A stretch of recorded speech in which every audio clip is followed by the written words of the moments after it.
¿Qué tal? Muy buenas noches. Bienvenidos y bienvenidas a Sin Su Permiso. Hoy es miércoles 4 de agosto. Esperamos que esté disfrutando y descansando en estas vacaciones agostinas. Como todos los miércoles me acompañan Ana Giralt. Ana, buenas noches, bienvenida. ¿Qué tal de vacaciones? ¿Descansando? Descansando. Buenas noches a todos. Un gusto siempre estar contigo y con Francesca Lorena. Checa, buenas noches, bienvenida. Me imagino igual tú disfrutando de estas vacaciones agostinas. Así es, descansando. Buenas noches, Lorena. Buenas noches, Ana. Buenas noches, amigos y amigas televidentes. Un gusto estar con ustedes un miércoles más.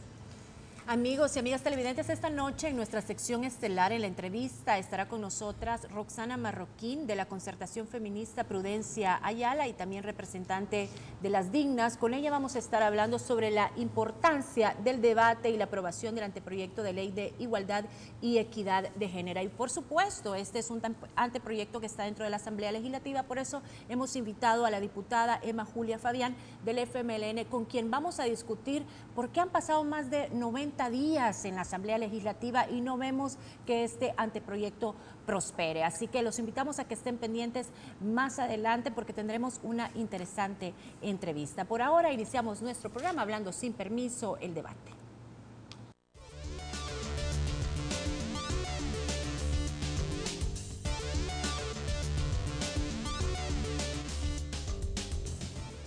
Bueno, iniciamos nuestra primera sección, el debate. Ana, Francesca, en los últimos programas hemos venido hablando tres temas importantes. Primero, el tema de los derechos que tienen las personas con una orientación sexual diferente. El tema de por qué en el país existe tan poca promoción para el uso del condón y, por supuesto, la semana pasada que estuvimos debatiendo sobre el veto presidencial a la lectura obligatoria de la Biblia en los centros educativos públicos y privados. Tres temas que tienen algo en común: el discurso de la Iglesia Católica y la relación que por siempre ha existido entre la Iglesia Católica y el Estado.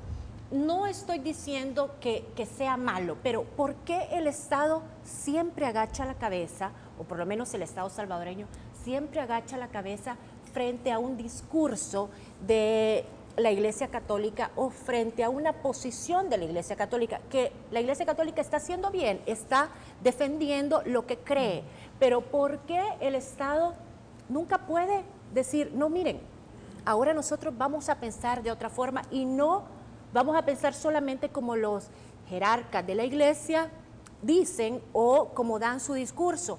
Caso contrario, lo que ha pasado en países como México, que a pesar de ser muy católicos, muy moralistas, en algunas ocasiones le han dado la vuelta, la espalda a la Iglesia Católica, como en el tema de los matrimonios gay. E incluso, revisando en internet, estaba viendo que ya hay una iniciativa de ley en el Parlamento mexicano por el tema de el alquiler de los vientres en las mujeres. Cuestión que la Iglesia, por supuesto, se opone, pero el Estado mexicano en este caso no ha escuchado la voz de la Iglesia. Ana, Francesca, ¿qué opinan de esto? La verdad es que, bueno, yo no pensaría que el Estado siempre obedece a los designios de la Iglesia Católica o a lo que manda la Iglesia Católica.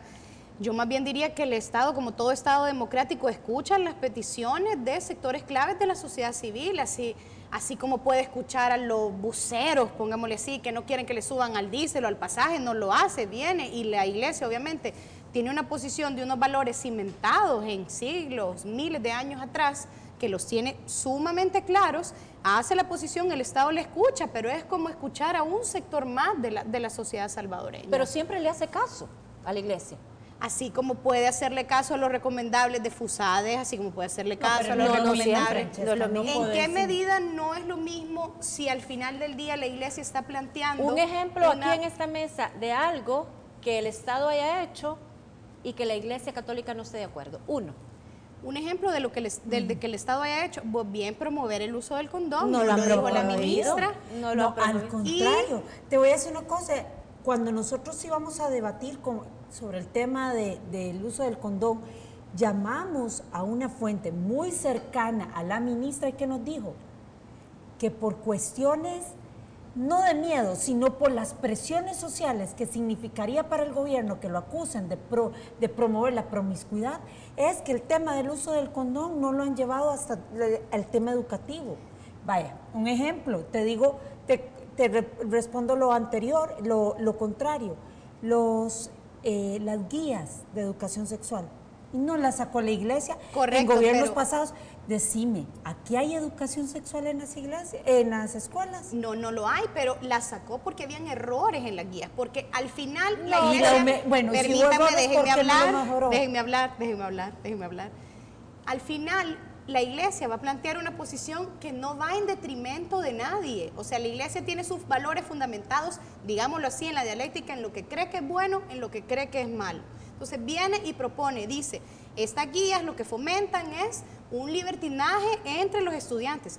Yo estoy totalmente de acuerdo con las guías, porque las guías educan y tienen un componente muy fuerte de prevención, pero ¿qué?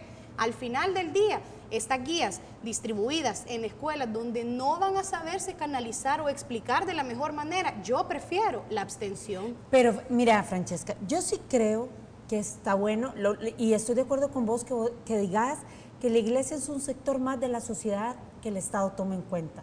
Pero por amor de Dios, para mí, respondiendo a tu pregunta, el Estado reacciona con la iglesia así por miedo. Por miedo y por un moralismo absurdo y un moralismo que lo relacionan con votos.